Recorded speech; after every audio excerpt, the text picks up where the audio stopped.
denying Slytherin's rightful victory. This guy, who, at the last minute, gives points to Gryffindor, making them the school champions with 472 points. Even though Slytherin was 150 points ahead, it's clear his math isn't great. After awarding 50 points each to Harry, Hermione, and Ron, he must have thought, wait a minute. The scores are the same, so he randomly gives Neville 10 points, making Gryffindor the champion. Then why do kids in Slytherin end up joining Voldemort's ranks? Could it be because they were looked down upon for years, protecting the Philosopher's Stone with security measures that even first-year students could overcome? Despite knowing that Voldemort is after the stone, it is so casually guarded that first-year students like Harry and his friends easily bypass these obstacles. Of course, he might have set up this scheme later to be able to award 50 points to all of them, sending little children as a punishment to the Forbidden Forest. The man who, on the first day of school, said, "The Forbidden Forest is very dangerous, you absolutely cannot go there," sends first-year students to the Forbidden Forest as a punishment. How heartless is that? Let's also remember that this nearly led to Harry's death. Knowing who opened the Chamber of Secrets, but refusing to tell anyone despite knowing that Tom Riddle was the one who opened the chamber, he let the blame fall on Hagrid. Hagrid is indeed peculiar, yet he feels grateful to Dumbledore. However, he could have used Veritaserum to make young Tom Riddle speak this way. He could have crushed the snake's head when it was still small, turning a blind eye to Sirius Black spending 12 years in Azkaban for no reason.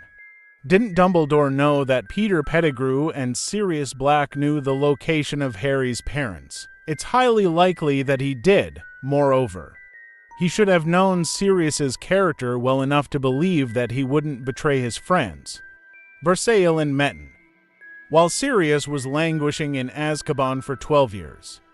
Couldn't Dumbledore have used his immense influence to prompt authorities into action? Thinking this man might be innocent, he could have, but he didn't even try. Sending a little child to the Triwizard Tournament, not only questioning what a fourth wizard is doing in the Triwizard Tournament, but also allowing Harry, who is too young to participate and constantly in danger of death, to go to the tournament. Dumbledore didn't even say. Someone with ill intentions might have put this child's name into the goblet. Not engaging with Harry when Voldemort had returned. Remember how he ignored the poor kid in the Order of the Phoenix, causing him distress, although he admitted it was a mistake. How is it a wise decision to distance oneself from Harry when Lord Voldemort has returned? Additionally, instead of explaining the prophecy to Harry and preventing things from getting messy, he chose not to do so, causing Harry to have a terrible childhood after his family was killed, leaving Harry to his aunt who hated him. Resulting in a miserable childhood for the boy is another scandal.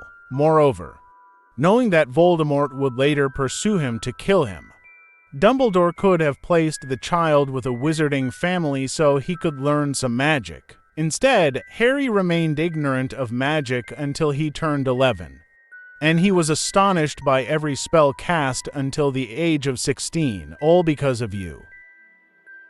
Scandalous teacher selections.